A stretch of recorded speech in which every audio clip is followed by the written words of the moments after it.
Muy buenos días a todas y a todos. Todavía no están, pero no pasa nada, van a entrar y somos flexibles, entonces ya seguimos. Les quiero dar la bienvenida por acá. Tenemos con nosotros invitados que han viajado bastante desde Honduras, otro invitado de Guatemala, otros no de tan lejos, pero les agradecemos de todos modos que estén con nosotros hoy. Y, sí, claro, gracias. ¿Entendieron más o menos todo? Sí. No fue tan interesante que dije hasta ahora. Entonces, seguimos.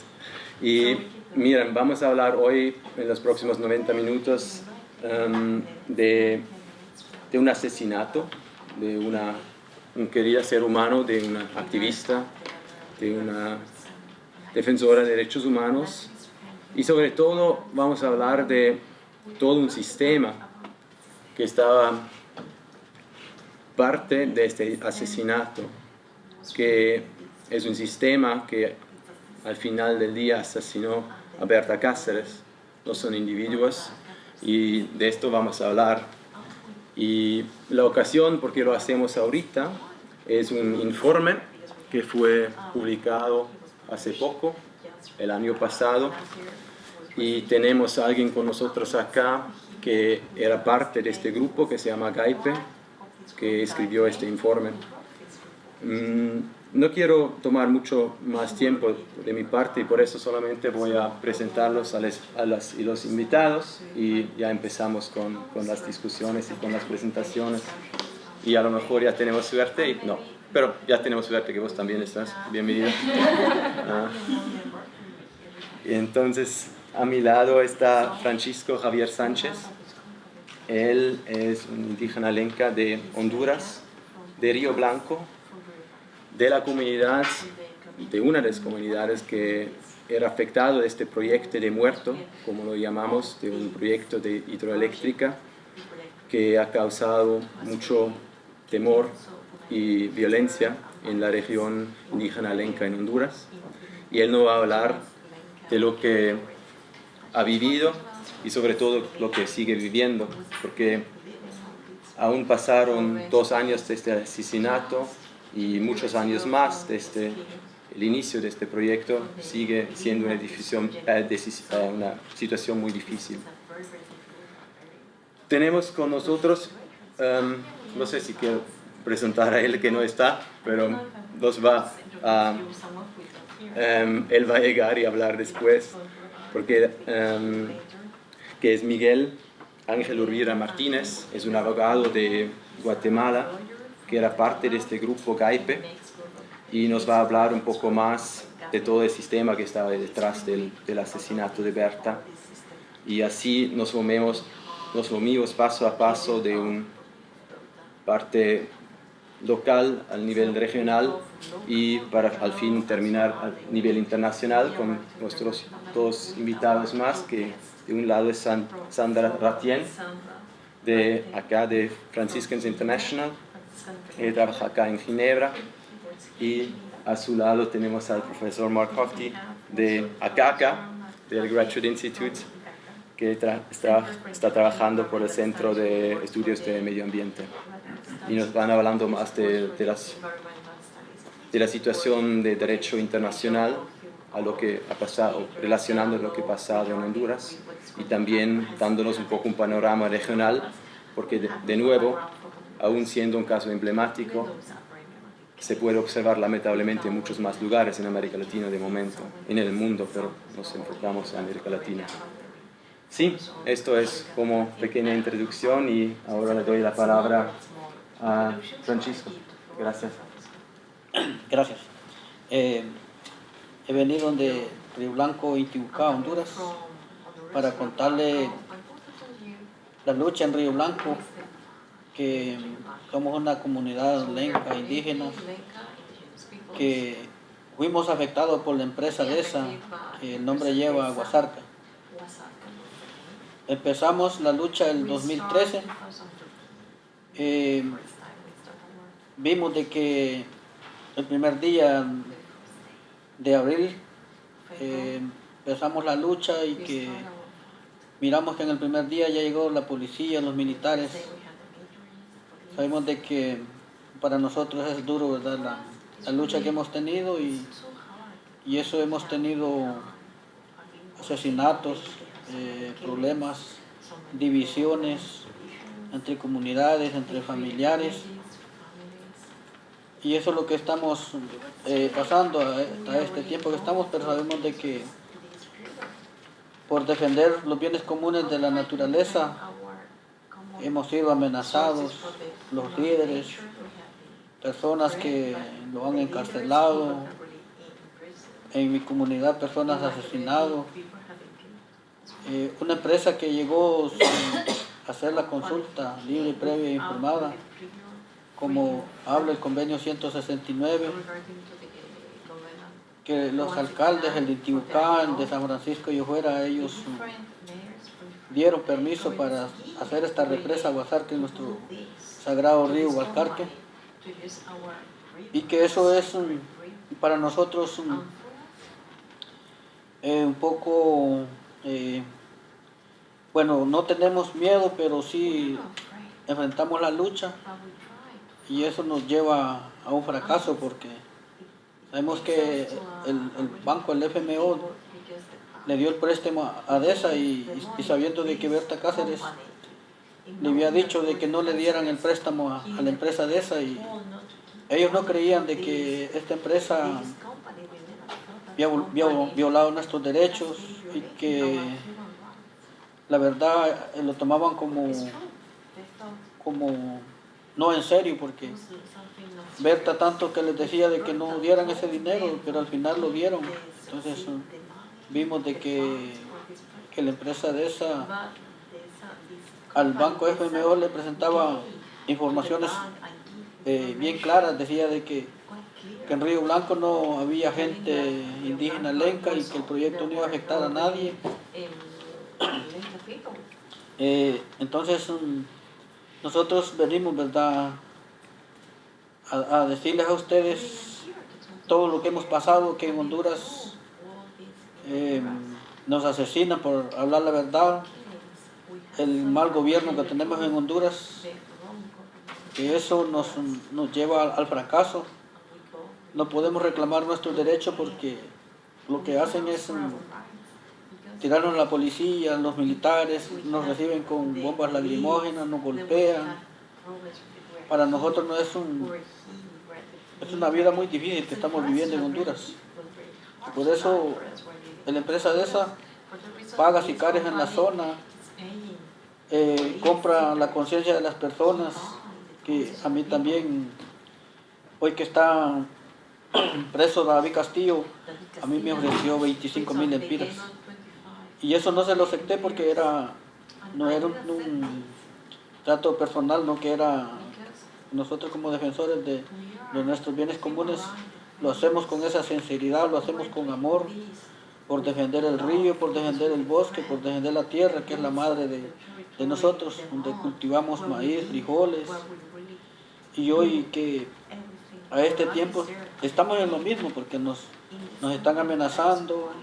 Hay una familia en Madrid que ahí nos roba el maíz, nos queman el maíz o los frijoles, nos echan las vacas, nos amenazan con armas. Y eso es lo que nosotros venimos para que sepan ustedes que nosotros, la lucha del COPIN no es muy fácil, porque nosotros también dentro de la coordinación que hoy estoy, tenemos mucha amenaza y que nos manifestamos a las comunidades. Eso no es arriesgamos nuestra vida, pues, porque se han visto varios casos.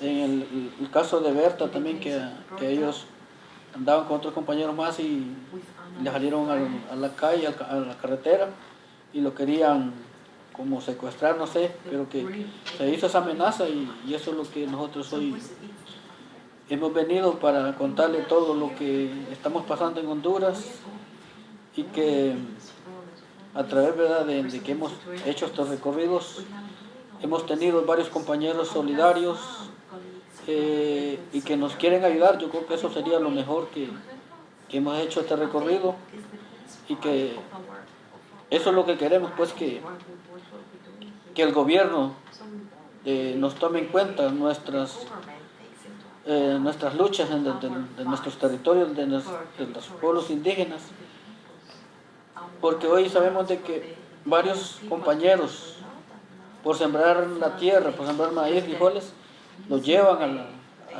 a la cárcel o los llevan presos, y eso no nos parece a nosotros, porque eso no es lo correcto.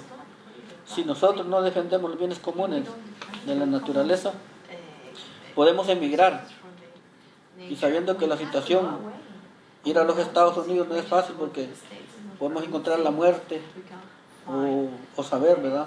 Entonces, esa es nuestra lucha desde el fondo del COPIN, organizando a las comunidades para que nuestros bienes comunes no los roben, porque lo mejor tener es el agua, la tierra, el bosque, porque el bosque nos da el aire puro. Y eso es la situación que estamos pasando a nivel del mundo también, porque hay en otros lados que yo me he ido, también en Panamá, que también está DESA ahí haciendo una represa que le pusieron barro blanco. Y eso significa de que nosotros, los pueblos indígenas a nivel del mundo, estamos sufriendo una problemática que quizás los malos gobiernos que están no nos toman en cuenta, nos niegan la identidad, porque a nosotros nos ha dicho el gobierno de Honduras que no somos indígenas y que no tenemos un derecho de hablar o de defender lo que es de nosotros. Yo creo que para nosotros es muy penoso estar peleando por lo nuestro. Eso no es lo correcto.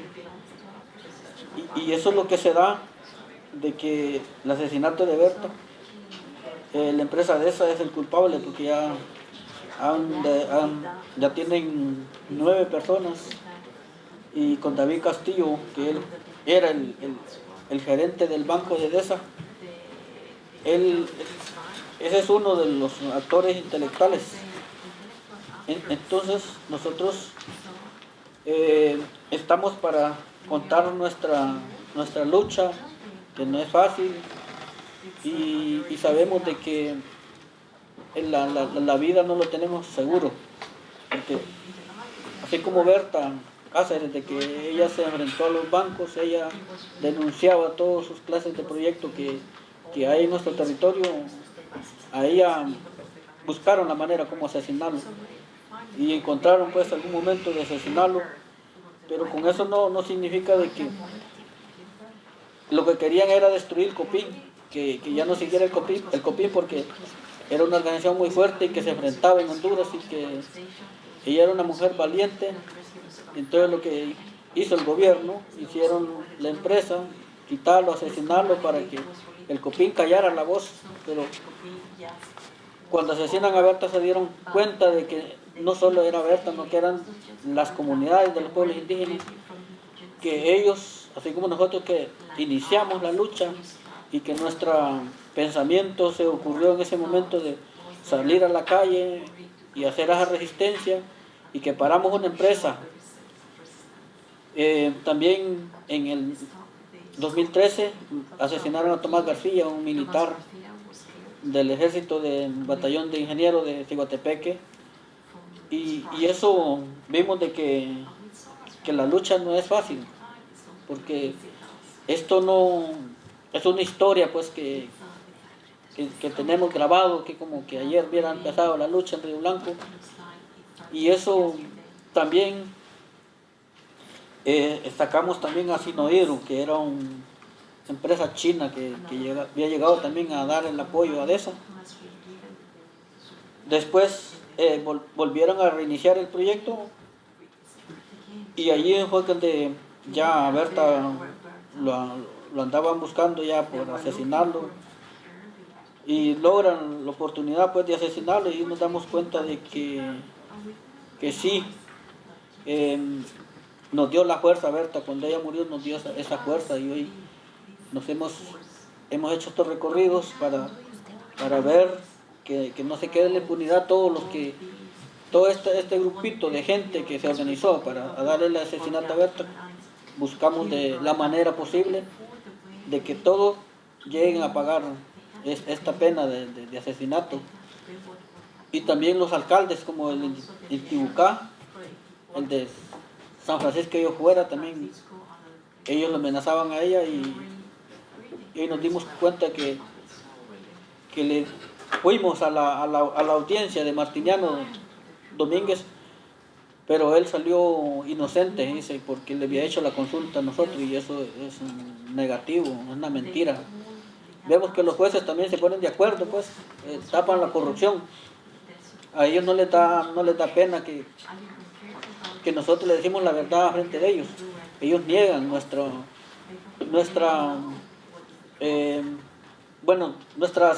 palabras que nosotros le decíamos a él frente de Martiniano. Al final dijo que era negativo, que él no era culpable, que había hecho la consulta, y eso nosotros nos sentimos con ese dolor porque sabemos de que las leyes en Honduras están defendiendo al corrupto, pues, mientras nosotros los pobres que trabajamos la tierra nos niegan la identidad o nos asesinan y quedamos como que todos, que no pasara nada, pues. Gracias por recibirnos acá y muchas gracias a todos. Muchas gracias.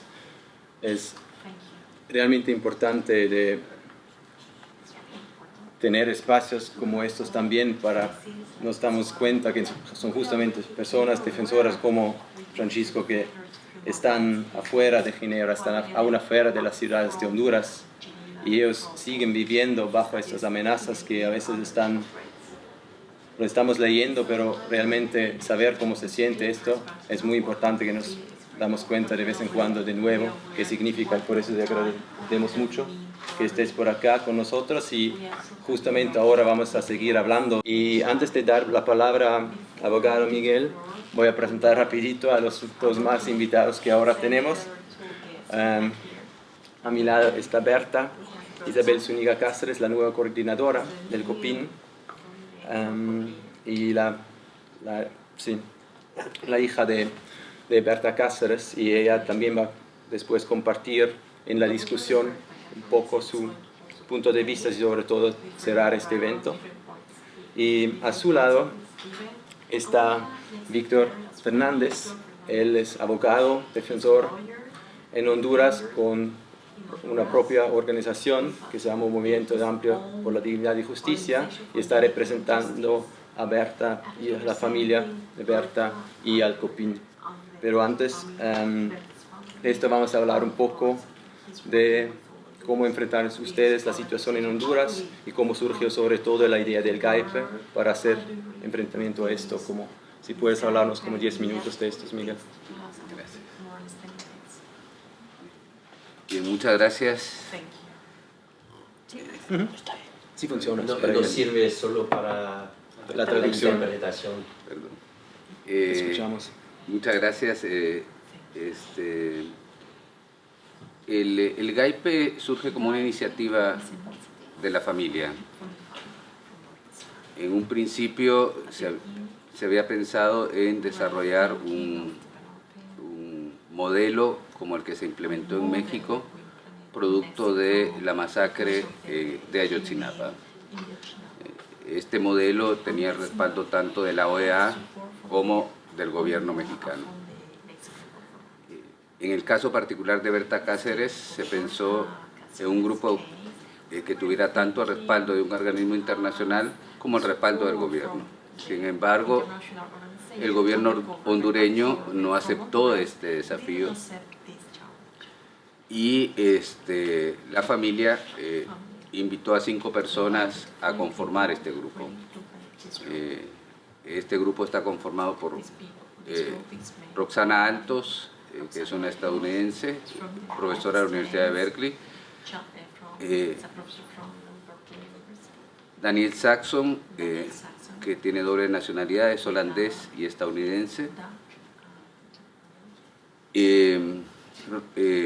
Liliana Uribe, que es colombiana, Jorge Molano, que es colombiano, y mi persona, que soy guatemalteco. Trabajamos como equipo durante un año en el proceso de investigación y desarrollamos una investigación que tomó como base las actuaciones del Ministerio Público y las actuaciones judiciales, e hicimos una investigación paralela, que nos entrevistamos con testigos, con las víctimas, analizamos otra documentación que no estaba en el proceso y nos encontramos a los mismos desafíos que enfrentan los abogados en Honduras. El Ministerio Público hasta hoy, después de más de 2 años de haber dado muerte a Berta, el Ministerio Público aún no ha entregado toda la evidencia que tiene en su poder, ni a la víctima, ni a los procesados. Lo que nosotros hemos visto en Honduras es que Honduras se mueve en un ámbito entre la impunidad y la arbitrariedad estructural. En el caso de Berta podemos ver que el sistema de justicia actuó arbitrariamente en una alianza estructurada entre el sistema financiero internacional,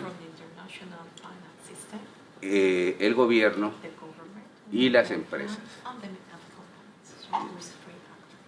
Sobre esto logramos determinar que habían favorecido el incremento de los niveles de violencia en las áreas de influencia de la empresa, rompiendo el tejido social de las comunidades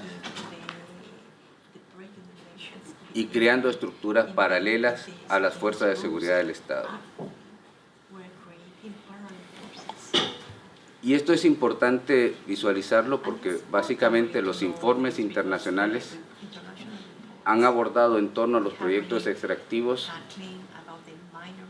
este fenómeno como conflictividad social. Y nosotros nos replanteamos este análisis porque cuando se aborda los problemas sociales que generan los proyectos extractivos como conflictividad, en realidad se está culpabilizando a las propias comunidades. Son las comunidades las conflictivas y no las empresas ni el gobierno que está penetrando estas comunidades. Y ustedes no van a encontrar por eso en el informe que se haya abordado el tema de la conflictividad, sino se ha abordado bajo el espectro de la violencia estructural hacia las comunidades.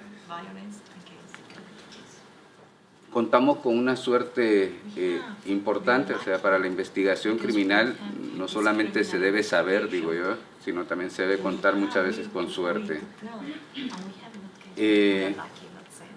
Y nos dieron 56 gigabytes de información telefónica de 8 teléfonos, y con esa información pudimos demostrar cómo se daban los operativos en contra de la población de Aguasarca y en contra del Copín, y fundamentalmente cómo se dio el seguimiento y vigilancia en contra de Berta Cáceres. La empresa llegó a tener información de detalle de Berta Cáceres, como qué días iba a estar en cada una de las comunidades, de qué temas iba a hablar en las reuniones, e incluso aspectos muy personales como cuándo ella iba a acompañar a su madre al médico. Y cuando comenzamos a visualizar esto, nos encontramos también con que la misma empresa tenía información o transmitía información relacionada con cómo estructuraba a las comunidades para que igualmente atacaran a los grupos del COPIN. Y cómo adquirían la tierra y cómo ellos también en el desarrollo de la empresa, del proyecto, iban teniendo problemas financieros. Y ahí es donde se enlaza la relación entre la empresa y el sistema financiero, y pudimos ver que la inyección de financiamiento holandés, por ejemplo, había incrementado la capacidad de la empresa, no solo para desarrollar el proyecto, sino para atacar a las comunidades. Y de ahí que uno de los procesos que se está impulsando recientemente es la deducción de responsabilidad al FMO por la inversión en el proyecto Aguasarca. Porque ellos conocían los niveles de violencia a los cuales estaban siendo sometidas las comunidades, y no obstante ello invirtieron en este proyecto, y no obstante ello se agudizaron los niveles de violencia e incluso el hecho de darle muerte a Berta Cáceres. Así también pudimos determinar que en el mes de noviembre de 2015 el gerente general de la empresa contrató a un ex agente de seguridad privada para que organizara la muerte de Berta Cáceres. Y a partir de ahí se intensifica la vigilancia y seguimiento de Berta Cáceres por parte de miembros del grupo que ejecutó el operativo del 2 de marzo del 2016.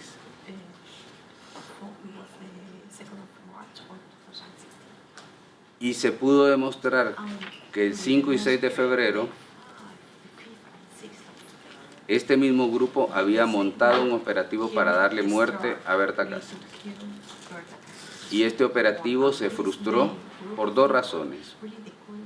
Una, porque Berta Cáceres estaba inusualmente acompañada de más familiares ese día, y con lo cual no tenían la logística adecuada para poder ejecutar el hecho. Con lo cual queda claramente determinada la responsabilidad de los miembros de la empresa, queda claramente determinada la responsabilidad de agentes estatales y la responsabilidad de agentes de gobierno en el asesinato de Berta Cáceres. El gran desafío es poder juzgar a los responsables intelectuales de este asesinato y poder trascender y limitar los niveles de violencia que existen hoy en Honduras y desmontar esas estructuras que siguen generando muerte y violaciones a los derechos humanos. Muchas gracias. Muchas gracias, Miguel. Y estoy seguro hay bastantes preguntas sobre este trabajo y esta iniciativa, y vamos a seguir hablando de esto después. Pero antes quería dar la palabra a Sandra para hablarnos un poco de un caso que nos deja con muchas preguntas, sobre todo con también responsabilidades de empresas, también justicia extraterritorial. Yes, good afternoon, everyone. Franciscans International is co-sponsoring the event, but I would like to give a special thanks to some of the colleagues who really made sure that this event can happen. With Andrea Montserrat and Kim May, but also special thanks to those of you who came from very far to share again or once more updates and information and testimonies with us. As mentioned by Daniel, our moderator today, my intervention will be a bit marginal because what is really important is the report of CAIPE. I think this is a major step, but also all the other steps towards truth and integral justice. for Berta's family and for the Lenca people who have been suffering all these multiple violations and abuses of their rights due to the dam project, Aquasarca. But I was asked to give a specific reading of the situation, as mentioned, and by focusing on one of the key human rights issues, a very topical one, indeed, and this is the extraterritorial dimension of human rights protection, including in cases where private/business actors are involved. And so all my points will revolve around the idea that efforts to end impunity for crimes and violations of human rights, such as those that what we've heard today, are not a mere domestic endeavor, and they cannot be. They cannot be just a domestic affair. I think the actors, the challenges, the interests are very complex, as we started to hear, and they transcend borders. And I think human rights are universal. It's nothing new to most of us here. And their protection cannot stop at national borders again. And I would dare to say that this universalism of human rights, but also of the protection of the environment and of Mother Earth, I really believe we're at the very dear to the heart of Berta Cáceres and to the struggle she's been leading. And so my first point would be a very simple one. The Aquasarca case, this dam project, is very sadly, I would say, typical of many cases that we have been following in the world, unfortunately. Very similar to other cases many of us have been working on, and in many different aspects. And this is exactly this type of situations and cases that has pushed us to work towards the improvement of the international legal framework and policy framework, meaning that many years ago, or 2011, we started with other colleagues to work on some principles, legal principles called the Maastricht Principles on extraterritorial obligations of states in the area of economic, social and cultural rights. This is one of the instruments. More recently, many of us in civil society and academia worked also towards the adoption of a new general comment by the UN Committee on Economic, Social and Cultural Rights on the state obligations under this covenant in the context of business activities. And even more recently, or currently, many of us are involved, and the organizations here have been involved in the negotiations that are happening at the UN currently on a future treaty to improve business accountability for human rights. So I won't go into many details here because I don't think this is the most interesting, but happy to come back to some of these points if there are questions and there is interest. So this is my first point. This is what we can do as human rights lawyers and advocates to try to improve the international system, because I think some of the things that Francisco, but also Miguel just said, show the obstacles and the challenges at national level that that happened at national level, but really requires an international action. So this is my second point. I think many of the aspects of the Aquasarca case and project and Berta Cáceres murder show that the national context or working at national level with national actors is just not enough. This is very clear. And I think in that case, DESA was putting forward its great connections to some authorities to encourage investments or foreign lenders, etc. So it was really showing for us, as well as what happened after that, the improper investigations, the lack of investigation, impartiality, that you cannot rely only on national authorities and the judiciary. This won't deliver justice. I'm not going more into that because other colleagues have talked about it, and we can come back to that. But all these irregularities in the reality show that the national context is calling for international pressure, and also going beyond the traditional national borders. And for us as jurists, if you want to transcend the traditional jurisdictional limitations. And so just without going into all these very complex interactions or mentioning all of these other actors, I think I just would like to mention a couple of them. Maybe also to come back to some of the names and actors that were mentioned by the two precedent speakers, Francisco and Miguel. So at an earlier stage of the project, the World Bank, for instance, through the IMF, has been involved because the IFC, the International Finance Corporation, was giving or having money in capital in one of the lenders to the project, right? So this is one extraterritorial or intergovernmental actors. And so in an ideal world, with the instruments I was mentioning, the efforts we were doing to improve the legal framework, the states who have a decision-making power in these intergovernmental institutions, like the World Bank or the IFC, should be held accountable and should have an influence on these decisions and the projects that their decisions are making possible. So that's one thing. But there are other banks, right? And by the way, the IFC withdrawn at one point of the project because it was just not complying with standards. But as we know from other cases, unfortunately, this almost never prevents other lenders and financial institutions or development banks to get involved in the same cases, or other companies to get in when it becomes too hot for certain companies. And this is what happened again in this case.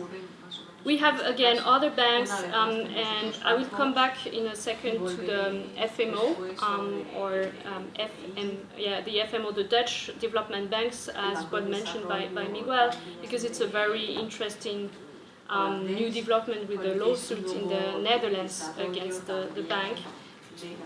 But just to mention, before coming to that, another one that is the BCIE, the Central American Bank for Economic Integration. It's another of the financial investors or lenders in this case. And there you have obviously Central American states, but there are other states who put capital in there, including Spain and Taiwan, just to mention the complexity of all who are included or involved. And then obviously the companies. So we have Sinohydro for the Chinese company. It's always a bit difficult for us to work on Chinese companies because of the lack of kind of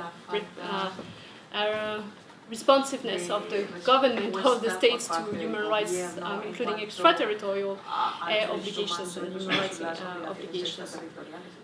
But also German companies who provide equipment, including Siemens and Voith.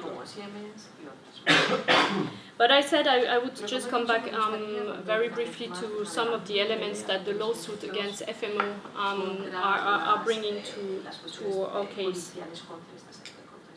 And at the outset, it's very clear that, as I think Miguel mentioned, there is a responsibility of FMO, because FMO cannot pretend that it didn't know before what was happening in the case.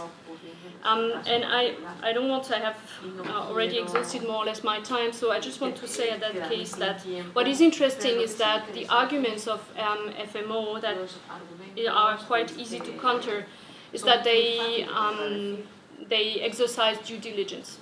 According to them, they exercised due diligence, they were following their principles, their voluntary commitments, etc. And still, under their, or with their support, Berta Cáceres was murdered.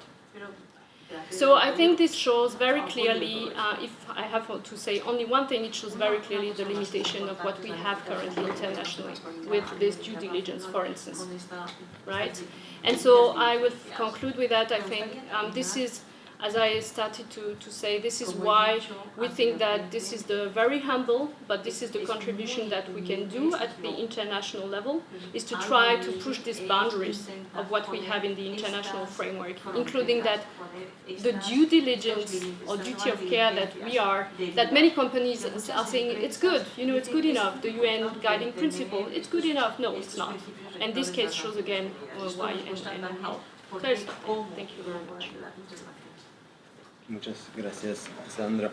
Es muy importante, ¿no? Como Copina ha mostrado y también sobre todo el informe ha mostrado que es un sistema que hace Sino Aberta y que es un esfuerzo coordinado de sembrar terror. También necesitamos como respuestas coordinadas y a nivel internacional hay varios desafíos y vos mencionaste algunos de esos desafíos que tenemos que enfrentar y es muy importante.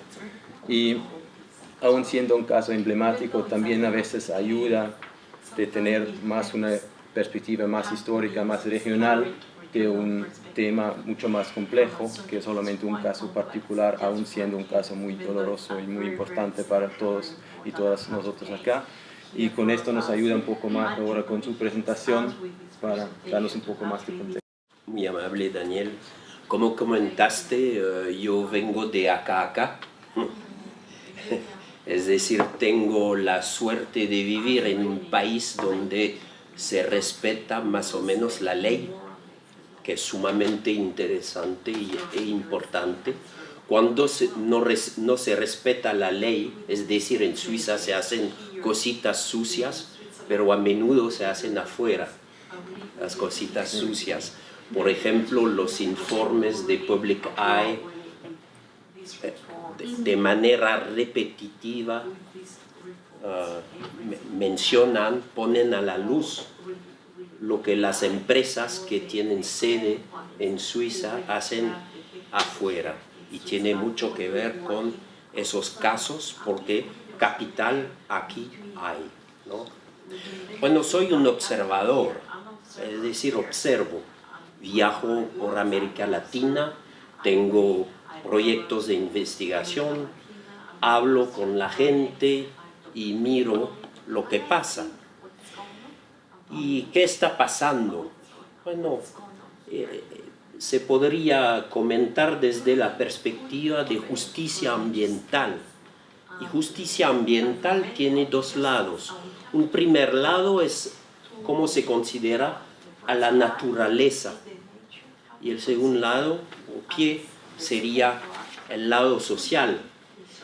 En América Latina, que es un continente con tantos recursos, se sigue pensando a la naturaleza con una mentalidad de pillaje, falta de respeto, como si fuera, no sé, un conjunto de recursos y se sigue extrayendo esos recursos a cualquier costo.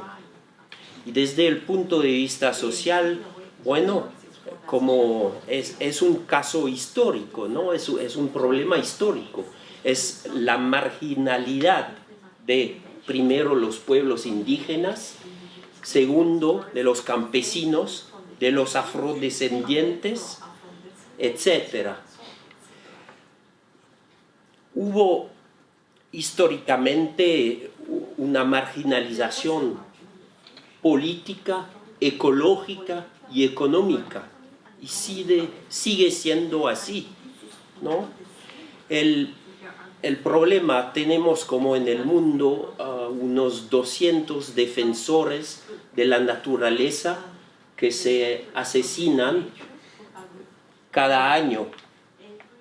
Berta Cáceres fue una, 4 a la semana. La tercera parte son indígenas, la gente que más conexión con la naturaleza tiene.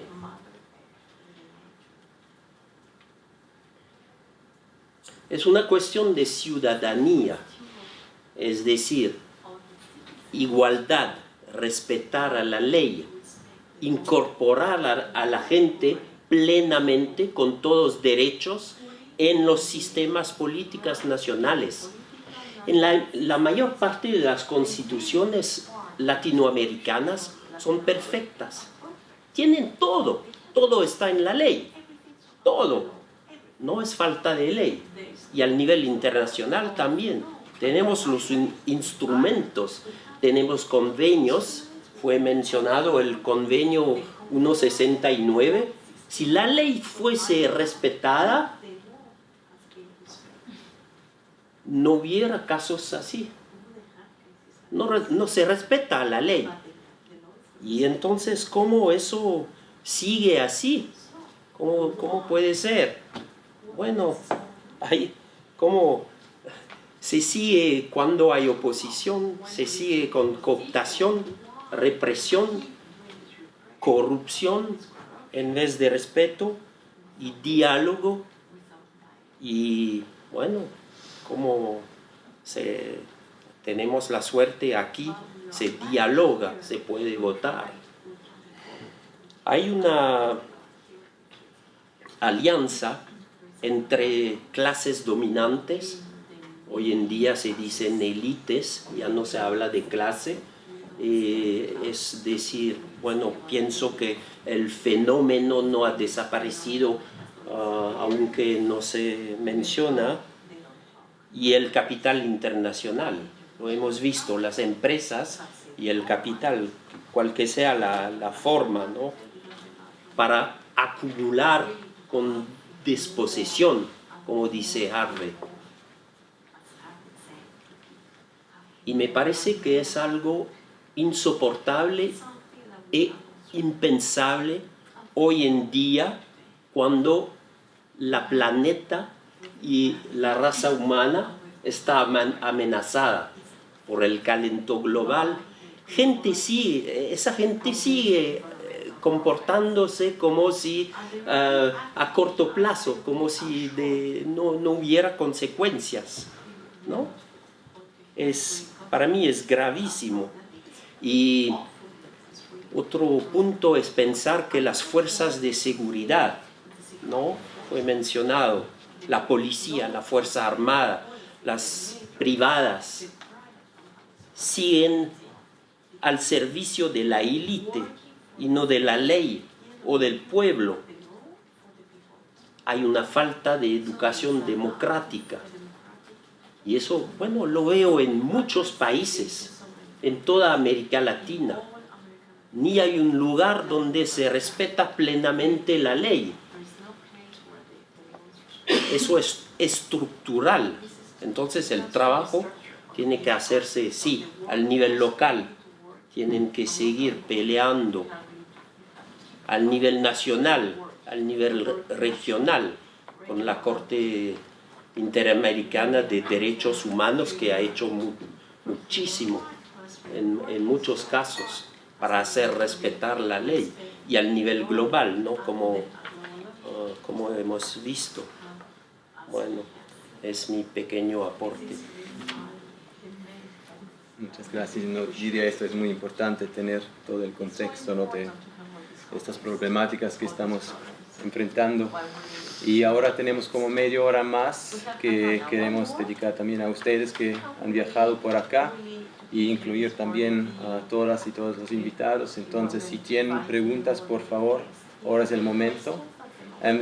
Les pido de ser lo más preciso posible para que podamos contestar varias preguntas. Entonces, lo pueden preguntar en inglés, me imagino francés, español, como quieran. Ahí, ya una pregunta, algo que necesitan saber. Si no, voy a seguir hablando. Entonces, si queremos, si quieren, muy bien, mira, ya ayuda. Demasiado rápido.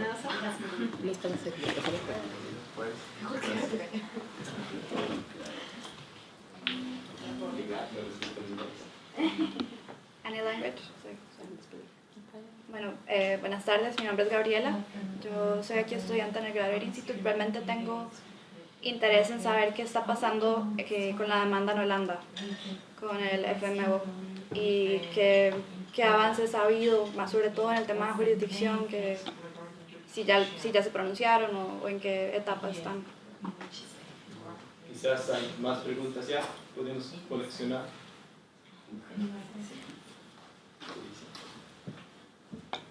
Si no, contestamos.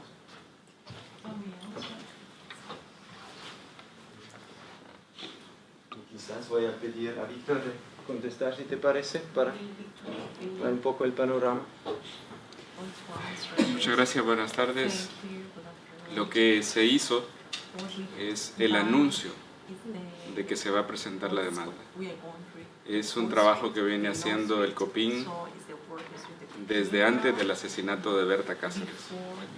La demanda en su momento tenía un propósito que era que el banco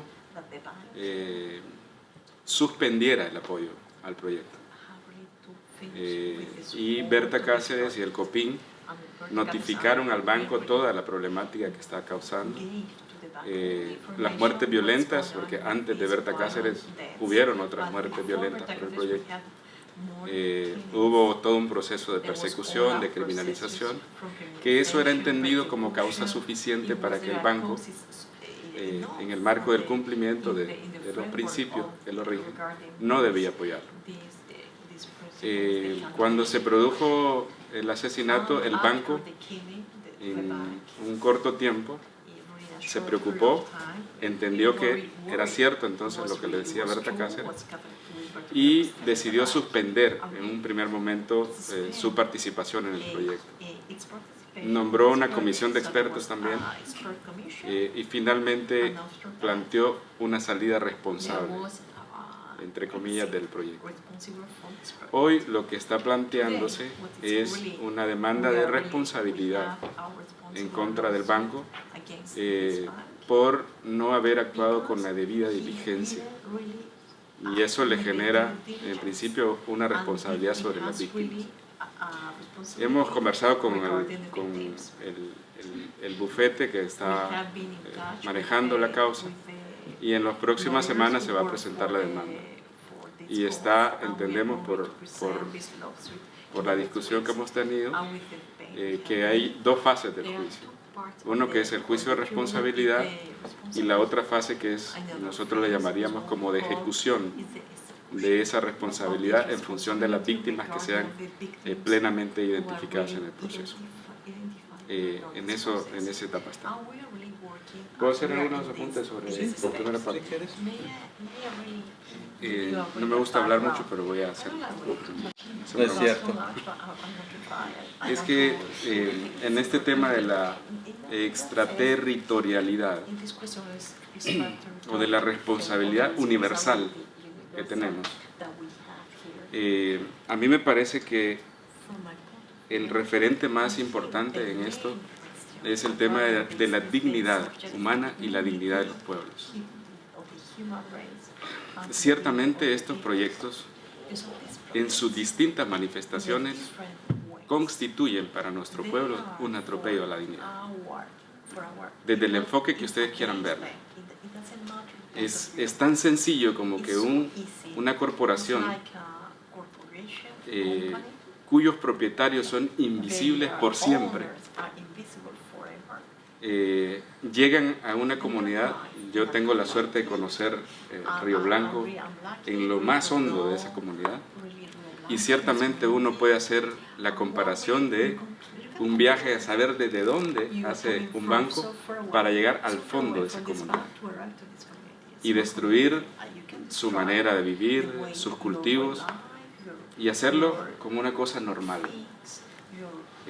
Eso me parece como muy drástica la imagen que atropella la dignidad de esas comunidades.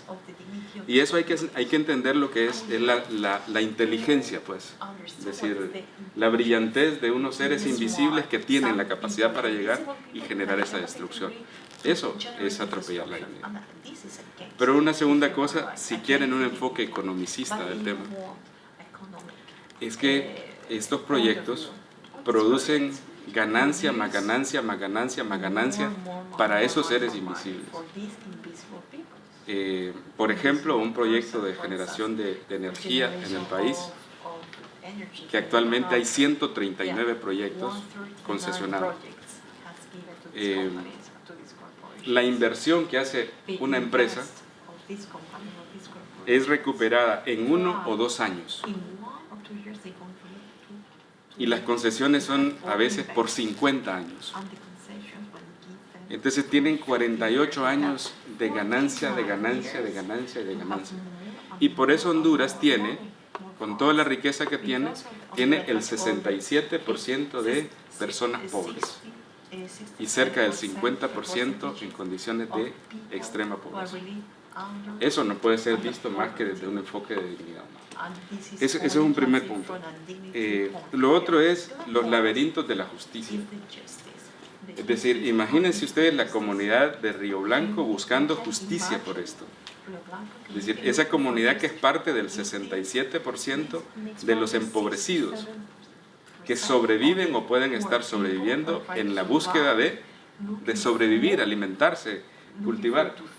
¿Cómo pueden tener acceso a la justicia frente a un ser invisible como un banco, como una empresa? Entonces, todo está configurado para atropellar la dignidad de los pueblos. Entonces, esos son elementos que me parece importante discutirlos en sociedades como estas, en espacios académicos como este. La academia tiene que estar al servicio de un debate ético, es decir, y luego podemos caer el tema de la legalidad. Por ejemplo, lo peor que pasa hoy es que en este enfoque positivista del derecho, pues quienes crean las normas ahora, la ley ha sido entendida en algún tiempo como la expresión del pueblo, es decir, de la voluntad general de los pueblos. Pero la ley hoy, en el marco de estos proyectos, es la expresión de la voluntad de esas empresas. Es decir, ellos tienen la capacidad para extorsionar, para conducir al Estado y convertir en ley estas concesiones, estos proyectos. Entonces nos crean un mundo de contraste absoluto que perpetúa el atropello a la dignidad. Por eso, cierro con esto, el tema fundamental aquí, desde los pueblos, es la reivindicación de la soberanía popular. Es decir, son los pueblos mismos definiendo su propia historia. Porque la historia que nos impusieron es la que ha generado estas condiciones de miseria, de desigualdad y de indignidad en la que nosotros estamos viviendo. De eso se trata la lucha de Río Blanco y de la lucha de muchos pueblos en Honduras, de muchos pueblos en Latinoamérica que son víctimas de este modelo, insisto, que atropella fundamentalmente la dignidad humana y la dignidad de los pueblos. Muchas gracias, Víctor. Dos puntos muy importantes y quiero quizás añadir algo a este primer punto de la dignidad y cómo esas empresas están destruyendo esta dignidad humana en estos terrenos. Y en inglés se dice follow the money, como busca de dónde viene el dinero, ¿no? Y es muy importante en contextos como el de Honduras de saber que todos estos proyectos no serían posibles sin este dinero que viene de afuera, que viene de esos bancos de desarrollo, pero también quizás es un trabajo nuestro, de cada uno, ciudadano, de seguir este follow the money hasta nosotros mismos, ¿no? Porque muchos de los proyectos están impuestos en el terreno de un discurso de sostenibilidad, con cual estamos a veces también los de la izquierda, los de hipsters y todos, nos sentimos bien invertir en energía hidroeléctrica, energía solar. Aún en Honduras tenemos varios casos de despojos por parte de energía solar. Entonces también realmente nos toca acá a nosotros también ser muy vigilante en lo que está pasando y esto es importante. Te agradezco por eso. Y quizás se han formulado nuevas preguntas. Si no, de nuevo voy a seguir hablando. Entonces. Sí, voy a terminar con ella, sí, pero todavía tenemos 20 minutos, entonces. Quizás entonces voy a preguntar yo algo. Sí, vamos a hacerlo así, ¿no? Estamos acá en la U. Y vos... Yo solo, antes de que, ¿sí? Para cerrarlo, el tema de competencias sí, de Víctor. Entonces, para que no hable solo él. Yo pensé que sé que acá preguntaban más, pero bueno, creo que ¿Qué lugar favorito para vos? o hemos sido muy claros o muy oscuros, ¿no? Entonces, a ver, con el tema de extraterritorialidad de la ley, el tema en realidad en muchos países no es un problema. Casi todos los códigos que derivan del Código Napoleónico contienen normas de extraterritorialidad de la ley penal. Y esto digamos que es importante. Y en el caso particular del FMO, lo que se está demandando es responsabilidad civil. Y ustedes recordarán, hay un principio que también ya tiene muchos años de haberse implementado y que hay un par de resoluciones de la Corte Internacional de Justicia de las cuales se puede construir que esta norma o este principio de que todo daño es reparado es una norma de jus cogens. Entonces, respecto de la deducción de responsabilidad, lo que ha existido en realidad, como decía Víctor, es más una impunidad de facto, más que una impunidad de derecho. Entonces, ahí es donde quizá haya que ir conciliando cuáles son los mecanismos que tenemos que implementar para poder hacer realidad normas que tienen 200 años de vida, ¿no? Y por otro lado, digamos, en el tema de la responsabilidad del sistema financiero no solo se agota con esta demanda. Hoy estuvimos en unas reuniones planteándonos que hay posibilidades de ir generando otros ejemplos en este caso. La ventaja del caso de Berta Cáceres es que muchas de las cosas que uno especula o concluye a partir de prueba indirecta, en el informe ustedes van a ver que es prueba directa. O sea, los mismos autores plantean que no tienen recursos, por ejemplo. Los mismos autores hablan de cómo infiltrar a las comunidades. Los mismos autores hablan de cómo frustrar y cómo ejecutar el operativo en contra de Berta Cáceres. Entonces, la virtud del informe no es lo que nosotros escribimos, sino lo que los mismos autores dijeron, digamos. Entonces, en ese caso creo que nos tiene que llevar a una reflexión un poco más interesante de cómo ir generando mecanismos que nos puedan generar investigaciones lo suficientemente sustentadas para transformar eso en prueba. Digamos, mecanismos, ahora por ejemplo México está tratando de implementar un mecanismo adicional por las graves violaciones a los derechos humanos que están ahí. Todo un movimiento que quiere trascender a esto. Entonces, frente a la generalización de las violaciones a los derechos humanos en la actualidad, creo que lo que tenemos que ser es creativos. Y solo para cerrar, y prometo no hablar, uno de los grandes problemas que enfrenta América Latina hoy en día es que ha transitado de las dictaduras militares a las dictaduras empresariales. Entonces, esa es la nueva batalla que tiene que librar la sociedad latinoamericana, y no creo que no solo la sociedad latinoamericana, la sociedad mundial, porque nos está afectando a todos. O sea, las dictaduras militares afectaron mucho a América Latina, pero ahora la dictadura de las empresas está afectando a todo el mundo, y no solo está poniendo en riesgo los derechos humanos, se ha intensificado las violaciones a derechos humanos, sino también está poniendo en riesgo el capital financiero. O sea, este capital, cuando una hidroeléctrica no funciona, cuando una minera no funciona, pues el capital, digamos, no es rentable, ¿no? Y algo que yo les decía es que si no advierten esto también quienes invierten, pues están orillando al mundo a una crisis financiera en 10, 15 años. Entonces, es un tema de derechos humanos, pero también hay que advertir que es un tema financiero y económico, ¿no? Quería preguntarte en esta dirección, en el sentido que, no en estas palabras por supuesto, pero que cómo el GAIPE puede servir como ejemplo en otros países.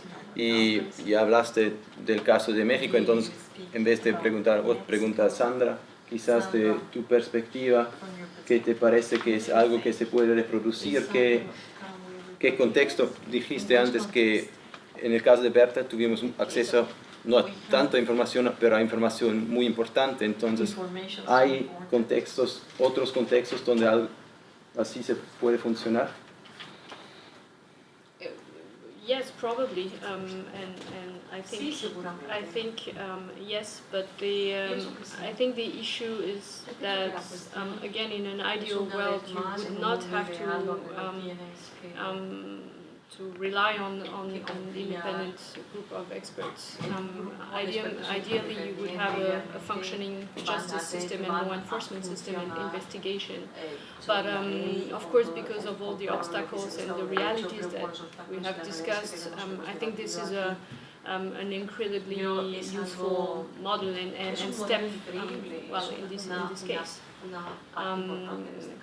And I think with the results of, the report and the results of the investigation now, so the one is not excluding the other. Now other mechanisms, formal mechanisms at national but also at the regional and international level will have to function and to take advantage of what has been discovered.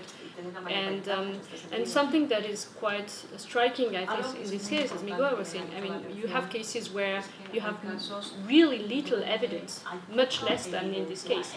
It's sadly impressive, actually, how much evidence, like really hard evidence you have, but still it's very difficult to access justice.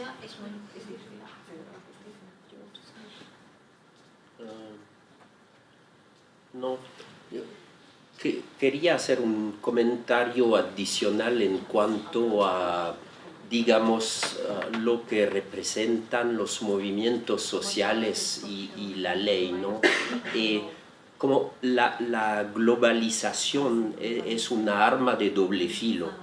¿Por qué? Porque por una parte el capital se internacionalizó y se empoderó, ¿no? Históricamente, pero al mismo tiempo las redes sociales y la telefonía móvil y las computadoras que ahora se encuentran en cualquier parte al fondo del campo, son instrumentos poderosos para que se sepa o que se junte la gente, ¿no?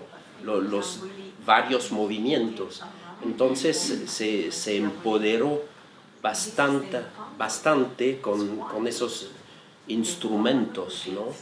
Y aparte, hablando de los instrumentos o herramientas internacionales de la ley, bueno, los movimientos sociales ahora usan más y más la ley al nivel internacional y ya no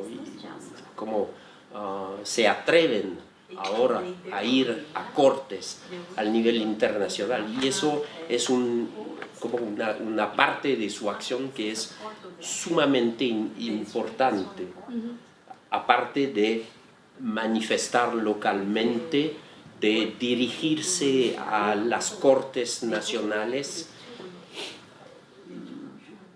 que vale lo que vale, es sumamente importante.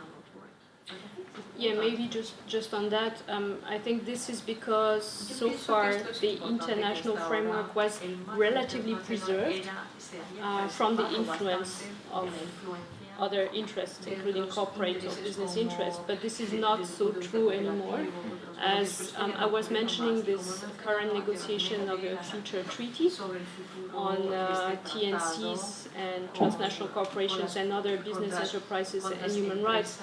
And we have seen how even this negotiation has been very much looked at by big business groups, and how many of us are trying to look at the process through a corporate capture lens, or trying to look at how corporate or business interests are also trying to influence this one negotiation, right? And this is happening also everywhere. But still, I think this is especially in the human rights field, this is still a bit more preserved than what we see at national level. And I think Victor said how the law is not working really for people. And many times it's not maybe a legislation, etc. But we saw in this case, as in other cases, that even if the law is prohibiting actually to give this license, or you will have a presidential decree at the end which just close or close the discussion against the democratic and popular interest and choices. Es cierto. Antes de dar la palabra a Berta, les doy la última posibilidad de preguntar algo, si quieren. O comentar. O comentar, por supuesto, sí. Pero sí, todavía necesitan como... Sí. Volveremos. Sí, volveremos un día, por supuesto. No, entonces, quería dar mis gracias de nuevo a todos los participantes de acá para viajar por Ginebra o quedarse en Ginebra por este evento. Son momentos muy importantes, pienso también por un intercambio. Y quiero pedir a Berta de quizás compartir con nosotros un poco sus reflexiones y también hablar de quizás los próximos pasos que les espera. También en esta gira, es parte de una gira de 2 semanas en 5 países europeos. Y sobre todo cuando vuelvas a Honduras, que te esperan el caso, en el juicio, y qué esperas de nosotros, de la comunidad internacional. Sí, gracias. Bueno, muy buenas tardes, un gusto poder compartir con ustedes. Bueno, yo les contaría como algo como bien importante que me pasó llegando aquí. Que aquí hay un centro de documentación de pueblos indígenas y entonces ahí pues uno de los muchachos encargados nos mostró una de las declaraciones que se hizo por Honduras de las comunidades indígenas y medio lo vi así y identifiqué como rápido que eso había sido, o sea, lo que me iba a decir el muchacho era que había sido escrito por mi mamá, que fue una ponencia que se hizo aquí en las Naciones Unidas. Y bueno, lo identifiqué porque escribió que vengo de un pueblo rebelde. Y para nosotros, digamos, esa es como una de las esencias de la lucha, es venir de un pueblo rebelde históricamente, que luchó muy activamente contra la invasión española y que hoy que nosotros decimos estamos viviendo una etapa de neocolonialismo, estamos viviendo otra resistencia por el territorio, por nuestros derechos y por lo que hoy está en el centro de la voracidad capitalista, que son todos los bienes comunes de la naturaleza. Si nosotros pensamos, muchos de los conflictos que hay a nivel internacional en América Latina, pero así en muchos países también, del Medio Oriente, de otras regiones de Asia, no sé qué, tienen como centro y en el fondo de todo ese conflicto que o hay petróleo, o hay ríos, o hay tierra importante. Entonces, yo creo que eso es algo que nos debe hacer pensar, sobre todo a la juventud, porque miramos pues mucha juventud acá, que pueda estar formándose también en espacios que son de todas maneras decisorios para las comunidades en distintas regiones del mundo. Entonces yo creo que hay que meterle un poco de cabeza. Yo sé que si están aquí también es porque tienen sensibilidad con estos temas, porque para América Latina no es la norma este asesinato, perdón, es la norma, no es la excepción, pues nosotros luchamos con la posibilidad de un gran acompañamiento internacional, porque digamos el trabajo que ella hizo, el trabajo de 25 años del COPINH a nivel internacional ha sido muy importante y hoy tenemos pues muchas puertas abiertas para tratar de buscar esa justicia en su caso y de tratar de contribuir a las muchísimas luchas que se están dando en el mundo para transformar muchas de estas prácticas violatorias de los derechos de las comunidades. Decirles que pues en nuestros 25 años, que lo celebramos hace poquito, y nosotros decíamos, pucha, 25 años de verdad, de lucha de nuestra organización impresionante.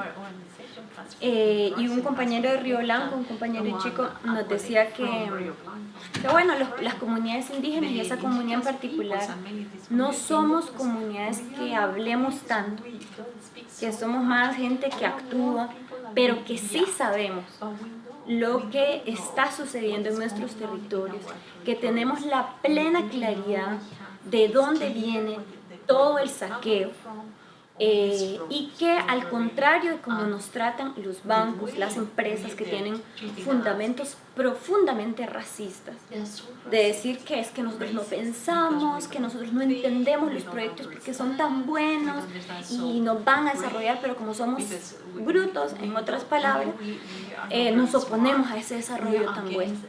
Y decir que, bueno, nosotros con toda la contundencia decimos que nosotros sí sabemos en qué consisten estos proyectos, cuáles son sus basamentos, y que hoy nos sentimos orgullosas de estar aquí en Europa y estar demandando, aunque no sabemos qué pase con la demanda, a uno de los bancos que siempre tuvieron como un papel de gran respaldo a la empresa, un papel también de mucho desprecio a la lucha comunitaria, que sí sabían lo que estaban pasando y nunca les importó. Y que esa es la actuación de un montón de bancos y empresas de Europa, de Canadá, de Estados Unidos, frente a comunidades en resistencia. Entonces, bueno, yo creo que este informe para nosotros fue bien importante porque era sistematizar una estructura, que es la estructura que siempre desafió Berta Cáceres, que siempre desafió el COPIN, su lucha en muchas comunidades, y que es esa estructura también la que la asesinó por estar denunciando.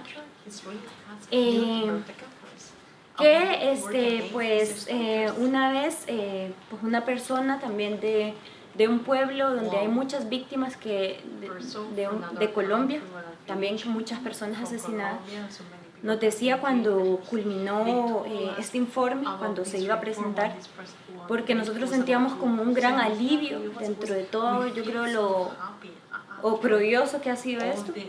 Y, o sea, todo, enfrentar un delito así, un crimen así, no quiero que se malinterprete, es que la verdad finalmente es sanadora, y eso es lo que tenemos primero, la verdad, una parte por lo menos importante de la verdad, y que hoy estamos tratando de traducir en otras cosas, en procesos legales, pero también en la lucha de las comunidades del COPIN que siguen dando la batalla.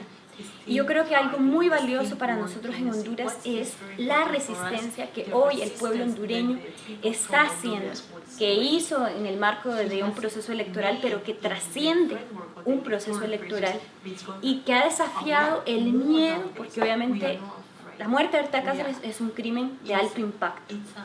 Y así han matado un montón de gente en Honduras y la gente tiene miedo de salir a la calle y manifestarse, tiene miedo de hacer cualquier cosa, pero desafió ese miedo, salió a las calles y vimos también mucha juventud. Entonces para nosotros fue una gran alegría porque también Berta Cáceres, como una lideresa del movimiento social en Honduras, siempre tuvo esperanza en el pueblo hondureño. Y ahora también yo leí la razón, porque yo era como más escéptica, leí la razón de que realmente hay un pueblo que está tratando de transformar el país y que estamos buscando, bueno, yo creo que el trabajo en conjunto, el apoyo y la sensibilidad en medio de tantas luchas y batallas importantes. Lo que nos queda a nosotros es mucho trabajo, a los equipos legales, al COPIN, pero decir que pues inmediatamente vamos a empezar a enfrentar un proceso judicial contra 8 personas, que posiblemente sea en agosto o en septiembre, la verdad no se sabe porque no tenemos una fecha, pero que estamos pidiendo la vigilancia, desde el lugar que estén, desde el lugar que sea, sobre ese juicio que hemos aprendido también de las luchas de otros pueblos, por ejemplo en Guatemala, de tratar de sacar los casos que los encierran tanto, que no quieren que la gente sepa en qué está, cómo va. Entonces de tratar de comunicarlo lo máximo posible, y obviamente estamos en una demanda porque se capturen a los otros autores intelectuales. Y bueno, nosotros vamos a hacer, por supuesto, ese juicio, una palestra de lucha también, una palestra de denuncia de los que hacen falta, y estamos pensando las acciones también de protesta, las acciones políticas que acompañarán ese juicio. Y bueno, como decía Víctor, pues nosotros venimos de un pueblo rebelde, de una gran lucha, que nosotros le estamos dando un aporte, pero tenemos mucho camino atrás y hay mucho camino para adelante.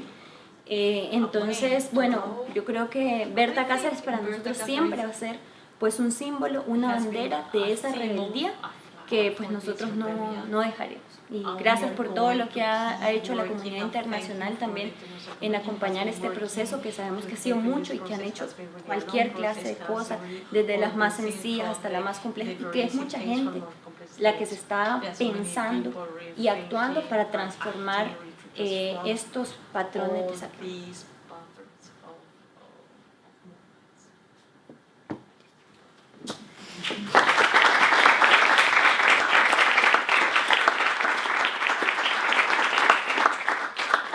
Y gracias también por la traducción.